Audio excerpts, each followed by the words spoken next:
People around the world are talking about the collapse of America, the system, the economy, the social structures. Most of these people are watching it fall from inside the house. I'm watching it from across the sea. I've been out here over 15 years, and from my point of view, it's different. Peace. My name is G-Man of Law. My artist's name is P Funk City G. I'd like to welcome you to Rebel Life, and this is the naked truth. These are my thoughts from my point of view. I must say I've lived the American dream. Everything I dreamt before came true. I had a great life over there. Growing up, mother, father, brother, sister, strong neighborhood, good people, home ownership, and I think things changed for me during the crack epidemic. It was a time of free money. Everybody hit the streets trying to get that free money, not knowing that it was a collapse. It was a setup. It was a something that would change Black America forever.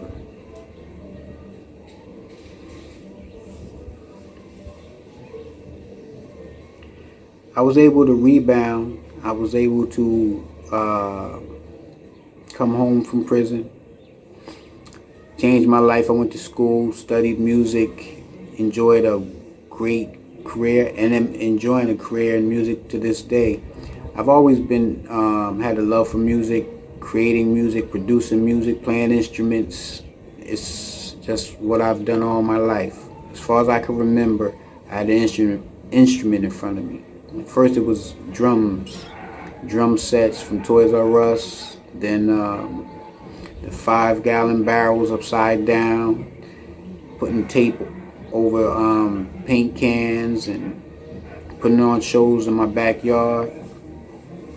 That led to me working with Grammy-winning artists from different genres of black music, partnering with a Hall of Fame, hip-hop Hall of Famer, promoting parties and living the hip-hop life. And I don't regret any of it because it made me who I am today. I left in 2009. I've been in Jamaica for about 17 years now. And I left partly because of my record. I had a criminal record, couldn't get a job, just left, graduated business school with an associate's degree, and I always had an entrepreneur spirit.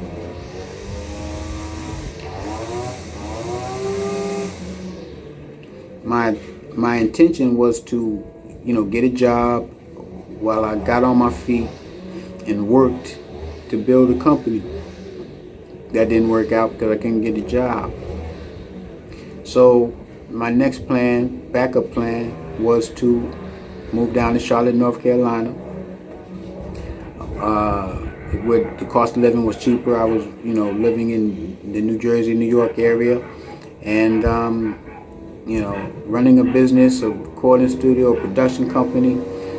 It was always, most of the money always went to paying rent, paying the landlord. So having a knowledge of assets and liabilities, I knew that wasn't sustainable.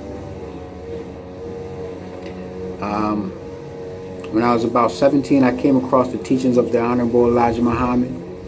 Taught us about self-sufficiency and self-respect, self-reliance, and wanting for our brother what we want for ourselves.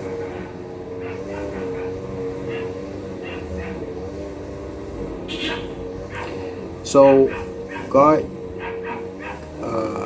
armed with the information that I had, the experience that I had, the life that I've had lived up until that time,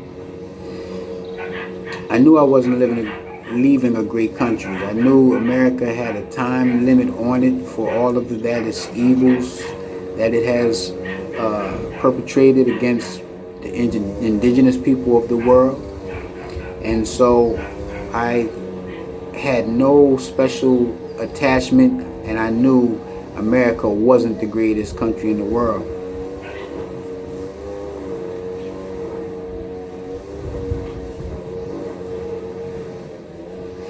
When I left, I knew I was leaving a country that was designed to fail. We know that we cannot go on committing crimes, raping, pillaging, murdering people, innocent people, and have a long, sustaining life. And that's the history of America. America has done that and more. And we know that there was a time limit because that was the apex. America is the apex of human, I shouldn't say human, European existence. It was the height of what the Europeans have accomplished. And they used that accomplishment to build a large army to police the world, to intimidate countries, and to rule and dominate. And that's what their purpose was for the 6,000 years. Their history goes back about 6,000 years. They come from the Caucasus Mountains, thus the word Caucasian. And their purpose was to dominate, because we as black people had lost our knowledge of self, who we were, who God was. So the devil came to God because God wanted to reveal who he was to the people. And the devil didn't want that. He didn't want to lose his powers, his ability to rule people through ignorance. So God gave him some time so that he can prove to the world who he was and what his powers were. And that's why they were allowed to thrive for 6,000 years without justice. There was a balance that was made so that their justice wouldn't come immediately, that they would be able to function, so that our Creator would be able to bring forth change in the world, thus proving who he is and who his chosen people of the world are.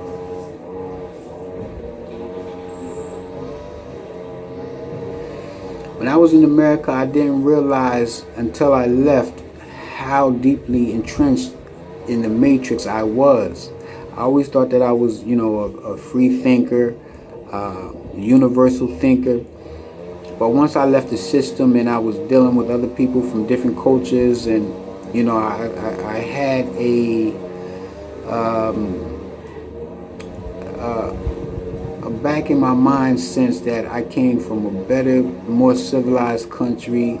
And it wasn't until I was able to sit back and ponder and see things that I knew that I was the sick individual, and the people around me in this country were the healthy ones.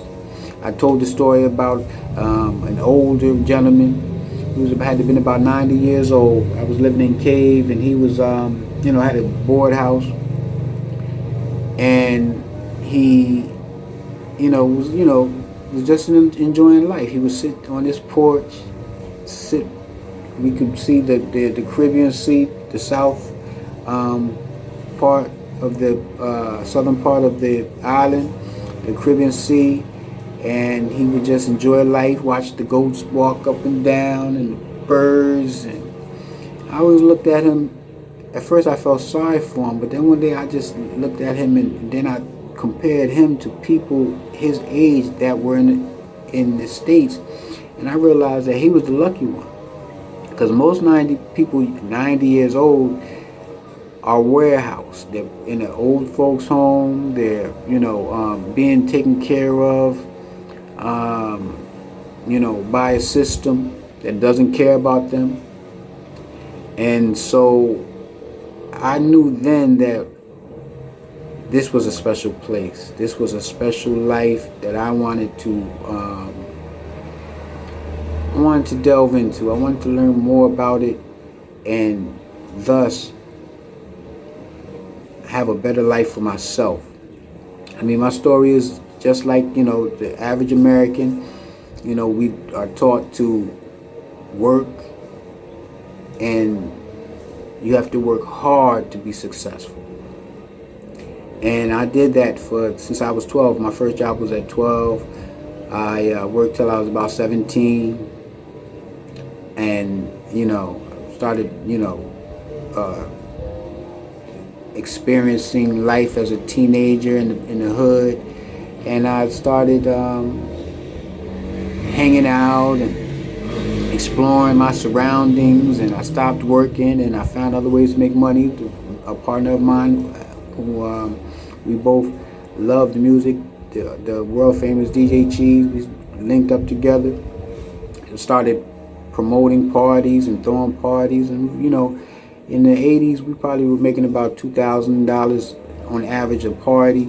That was great money at that time for teenagers. We were able to support a team of about 15 people, traveling, setting up, going into a club or a venue, setting up the equipment, putting a table outside the door, charging for people to come in $5, and we were caking off, selling drinks, beverages, food, and entertainment. And we were able to do that for some time until, like I said, until we started dealing, with that crack money, and that changed our life inevitably. And so I did that till about the time I was about 25, when I went to school for music. Started studying music and learning all that I could, and getting back into my love for and I reached a high level of engineering, and I studied engineering to have something to fall back on. The whole plan was always to be music, music production. As far as I can remember, I've always had a producer's mind. I always would hear records and think of or hear ways that it can be improved, and so I just didn't listen to music, I experienced music, and that's what I do now. And so after that, I ended up going to school to get better at branding. My mentor, one of my mentors, Doug Pell, told me to learn everything you can about music marketing, and not music marketing, branding, and that led me to going to get a business degree. Once I got that business degree and understood the difference between assets and liabilities, it changed my life. So I knew that my whole life was full of liabilities. I was working to pay landlords, and when we weren't functioning, and I was paying to have the equipment in storage, and my life was just paying to keep all the stuff that we had accumulated over the years. I had to turn all of that liability to assets. So I got rid of all of that, came to Jamaica on a trip, and with that, armed with the knowledge of liability, assets, supply and demand, and things of that nature, and I saw Jamaica as a place that I could thrive. And so, met a beautiful young lady.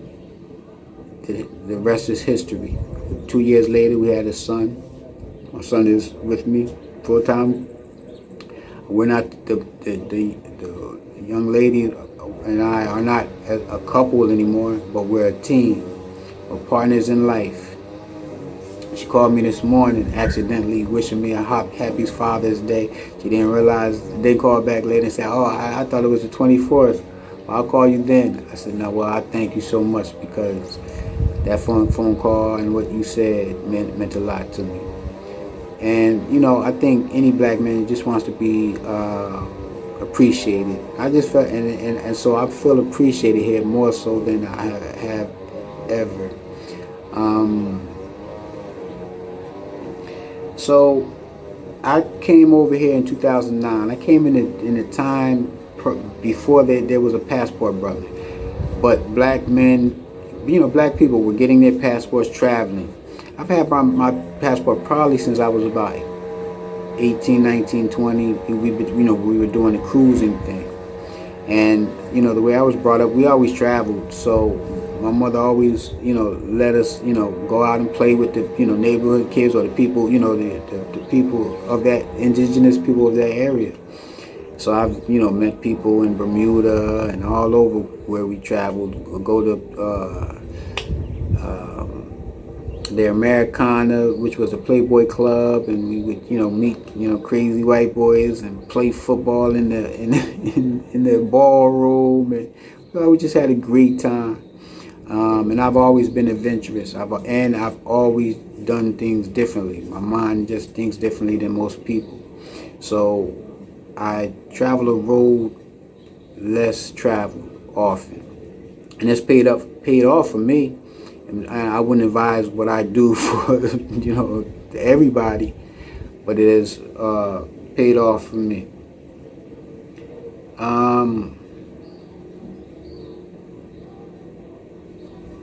So people have been leaving America and wanting to get out of the matrix for some time since we've been getting our passport. We've been traveling and seeing, how, life is, better in different places. And I always tell people, after the passport brothers came, to be known as, black men traveling abroad, looking for relationships and all of that.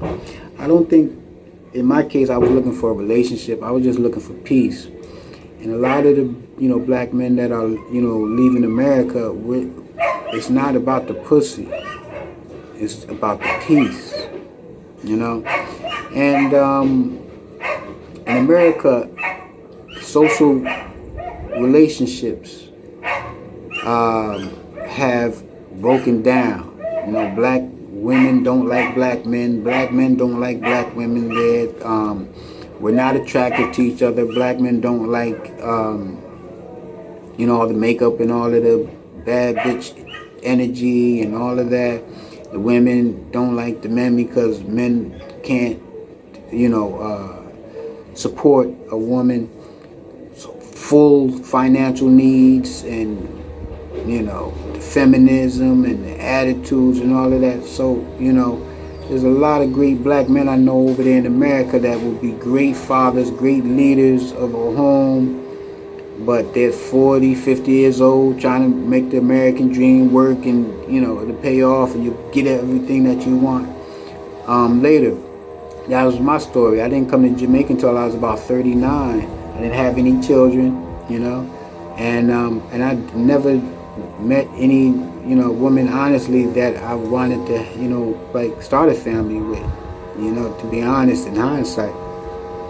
Over here, I found that immediately, the woman, my son's mother is my best friend, the thing is that I've spent most of my life, as a single man, so it was hard for me to adjust to the married life and all of that. So it didn't work out as far as a couple long retiring together and all of that. But like I said, I wouldn't have it any other way than how it is now. I love her dearly. She loves me dearly, and we're on the same team, working for the same goals, and I couldn't find that in America. So that's why I was fortunate enough to create a family, start a family here.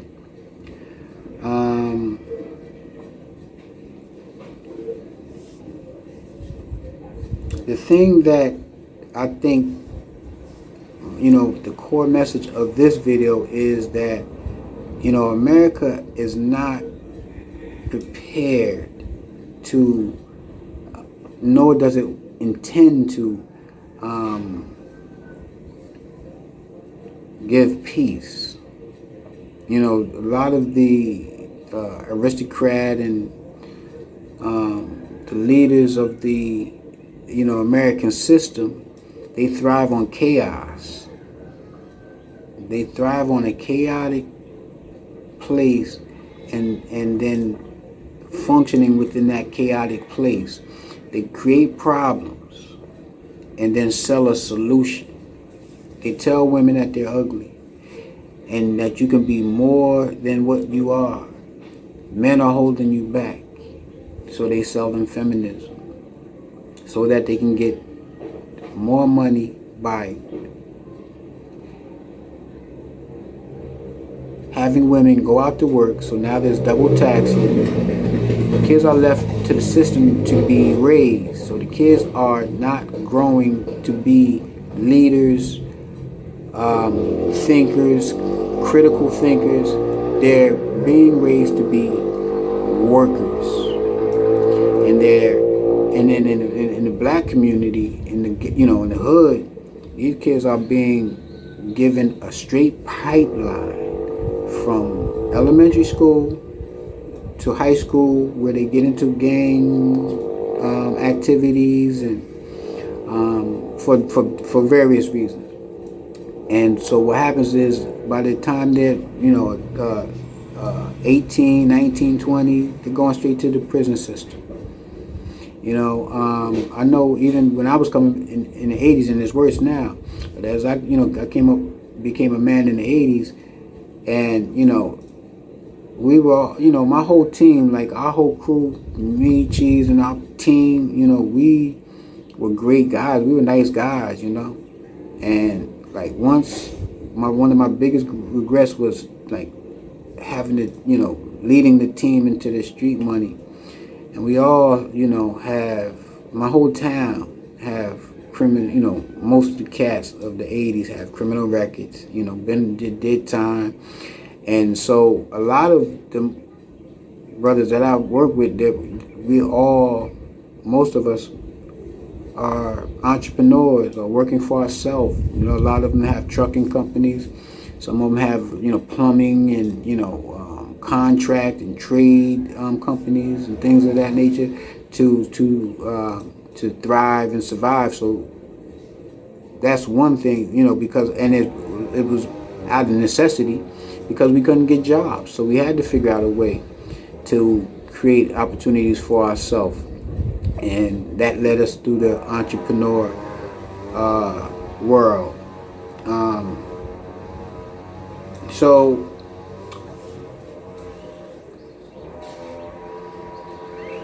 the system is not set up for us for the benefit of our people. The system is to put a harness and a noose on a harness and a yoke around our neck, so that we struggle, a monkey on our back. So it's not easy, so that they have less competition. Their kids have less competition. And the thing is that from an outsider's point of view, the way the world is turning against the U.S., working together as a team to isolate America the way America was isolating other countries and sanctioning other countries. And so America claims to be the greatest country in the existence of history, but history tells us otherwise. I know over here in Jamaica, you know, you talk to the kids and, you know, the young kids, and they'll tell you they're poor and, you know, this and that. But Jamaica is actually a middle class country. I mean, our people over here are living great. Yes, there's you know, a lot of social issues, economic issues, things of that nature, but their school system is good, the kids are bright, they just don't have opportunity.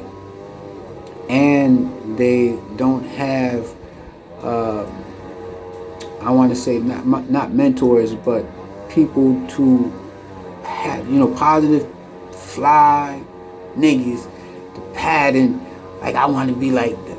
Because usually the successful are the cornballs, you know,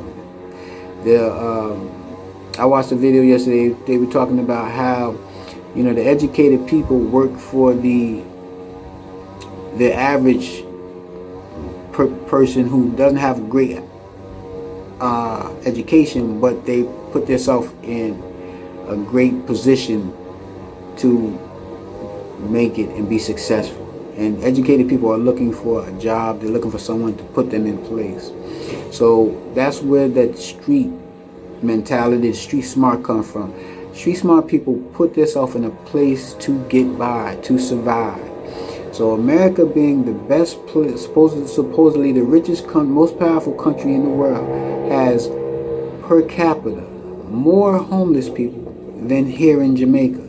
Our Jamaican brothers and sisters, there are less Jamaican black people homeless per capita than in America.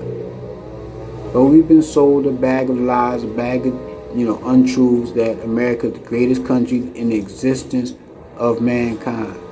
And it's not even a great country for Europeans, the poor class. It's only for the aristocrats. They've done studies where the people who are the most wealthy 100 years ago, 200 years ago, 300 years ago, 400 years ago are the most wealthy now. There's no newcomers in this game.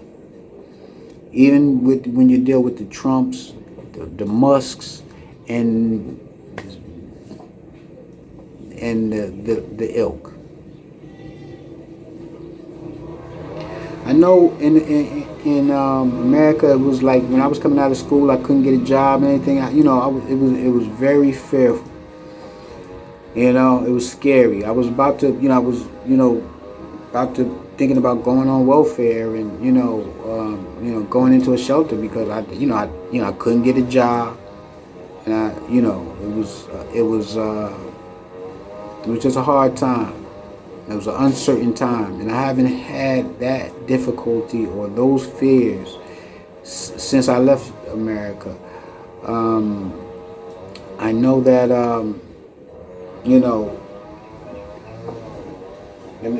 these damn mosquitoes. I got this apple.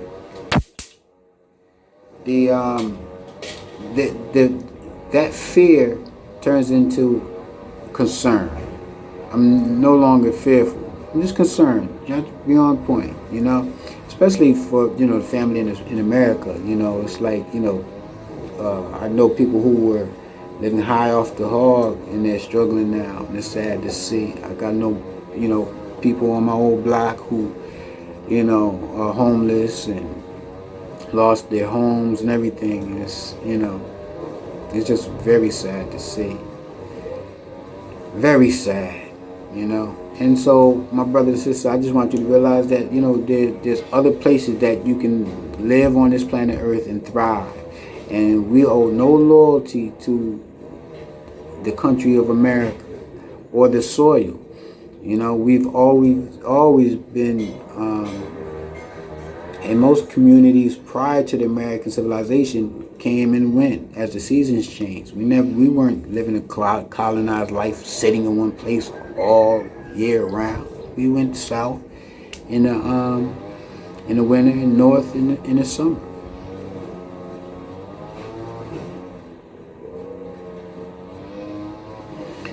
Let's talk about freedom for a second. America, boasts about being free and having freedom, but there's only freedom for debauchery. There's only freedom for a woman to act like a man and a man to act like a woman.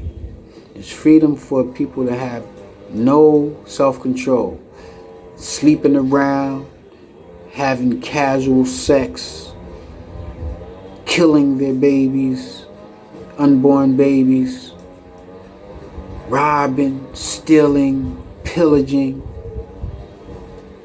It's chaotic over there. So you're free to do whatever you want. And that's why I like being around street smart people, because, a street smart person knows about karma. What they do, it may hurt them or harm them. And that's what keeps the peace, is the the threat of violence.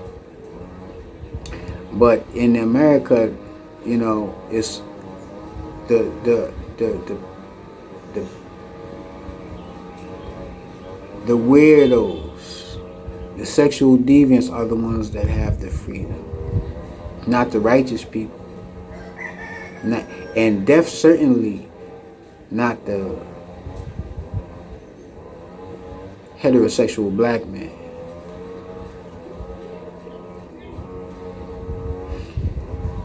The biggest collapse isn't the economy, it's the collapse of the black American mental health. Black people over in America are suffering, stressed out, nowhere to go, no hope. I remember during the COVID, people here in Jamaica and, people from America was coming back to Jamaica. And I was telling my man, I said, damn, but where do black people in America go? You know what I'm saying? Everybody got somewhere they can go back to. Nigeria. Where do black people go to get away from the nonsense when it was, all of that nonsense going on with George Floyd and the racism? We see the racism going on with the Carmelo Anthony verdict and the child and the young god Cyrus who was murdered. Just a beautiful young boy who, I remember, I ain't want to get into, my history with guns and all of that, but, I was that little boy, and it's sad because I wasn't bad people, and if I was caught on the wrong day, I would have been him. It's just sad. But one thing good is coming out of it is that the boycott for the China, for Chinese, as they say out here, they don't care about us. They never cared about us. Pale people don't care about colored and black people and brown people. I shouldn't say colored people because they're the colored people. They're the ones that turn colored.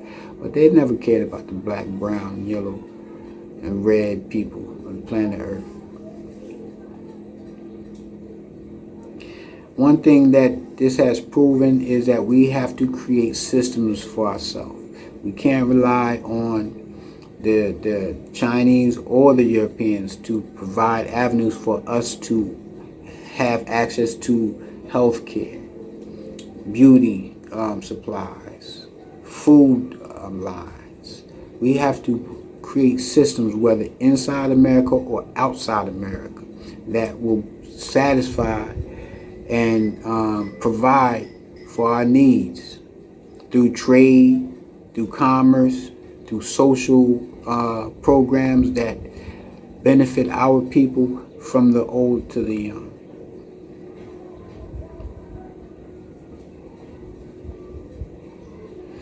The system in America is not prepared to benefit anybody except the bankers, the rich.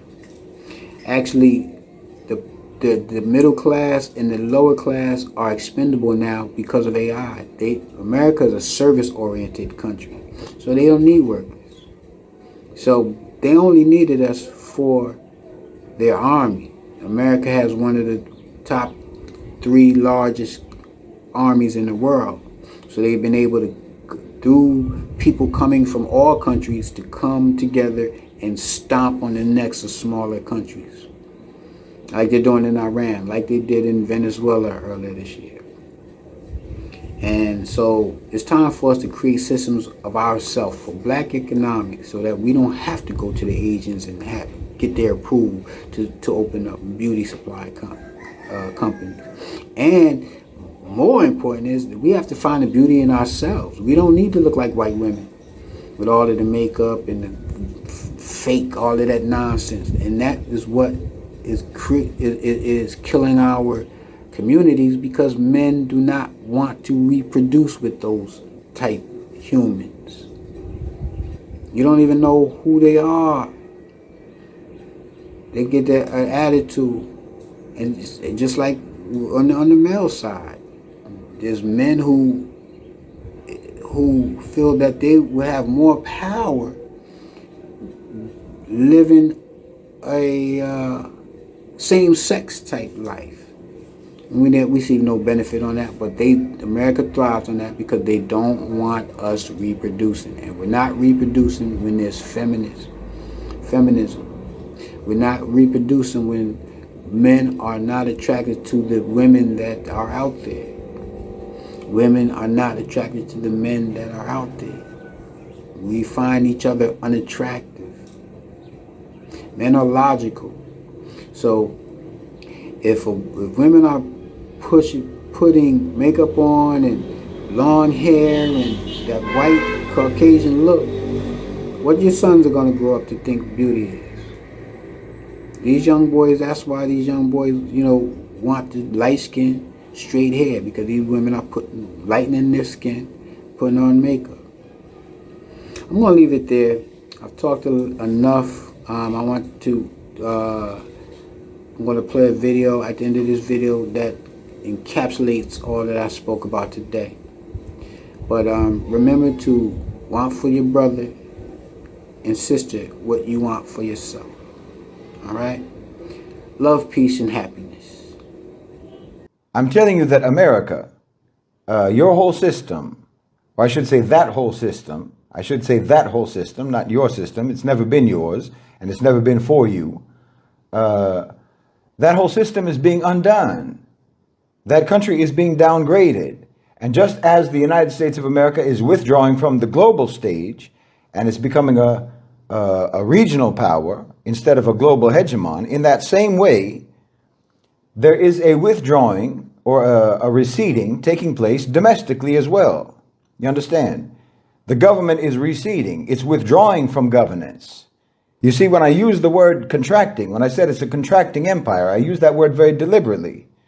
The social contract was only ever selectively upheld anyway. It was only selectively upheld in the first place, but now it's being nullified altogether. Amidst that contraction that's taking place, amidst that dismantling that's taking place, amidst that withdrawal from from active governance, amidst that decentralization, you have a void opening up in which you can and in which you need to build parallel, or even what you can call replacement structures, replacement systems at a community level.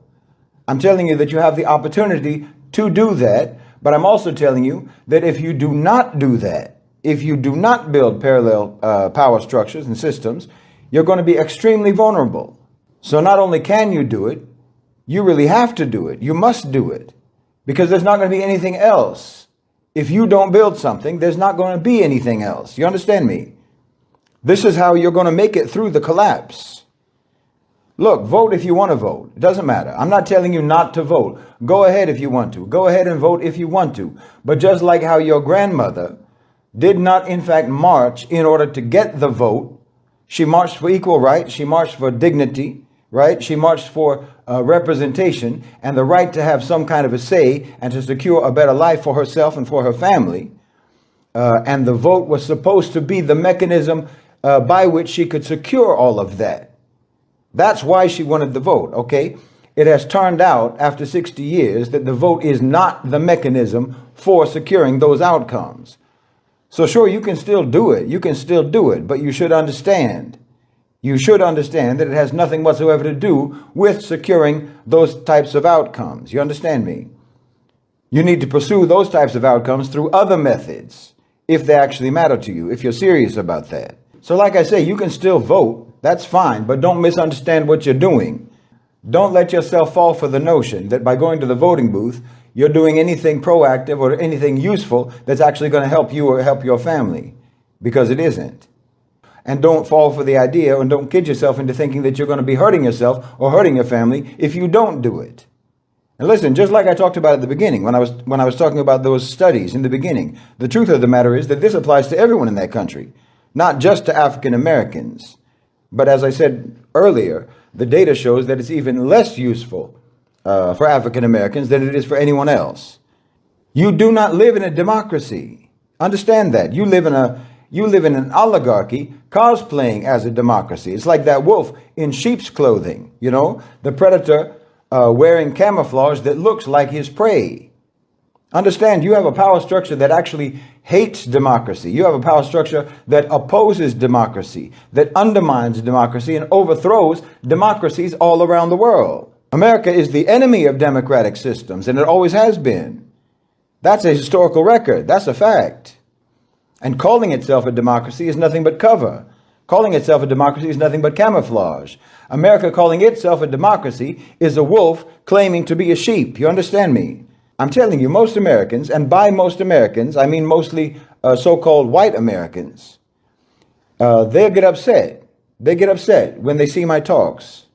They get all sorts of negative emotions when I talk about the dismantling of America, the decline of America, the collapse of the United States, and so forth, the downgrading, the demotion of America as a global power. They get sad. They get hopeless. They get depressed, or they get defensive, or they get despondent. And I understand why. I understand why, because it has historically been their system. They got enough benefit from that system to make them actually believe more deeply in the myths around that system. Because of course it was a myth. It's always been a myth. It's never been anything but a myth. But they believed in it. The truth is, they didn't enjoy benefits in that society because of democracy and freedom. They enjoyed benefits in that society because of mass murder. They enjoyed benefits in that society because of pillage, because of slavery and piracy and exploitation, and because of war and brutality. But they always thought that Uncle Sam was on their side, you see? They thought that they were the favorite nephew of their Uncle Sam.